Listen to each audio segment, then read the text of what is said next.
Welcome to NS TV. నేను రాజీవ్. ముందుగా headlines చూద్దాం. ప్రజాభవన్లో తెలుగు రాష్ట్రాల సీఎంల సమావేశం ప్రారంభం.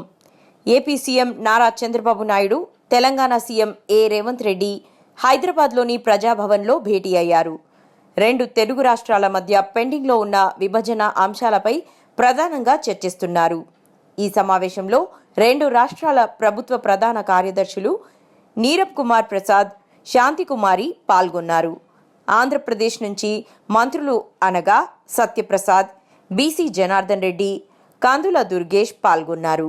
ఆర్థిక శాఖ ముఖ్య కార్యదర్శి పీయూష్ కుమార్తో పాటు ఇతర శాఖల అధికారులు హాజరయ్యారు.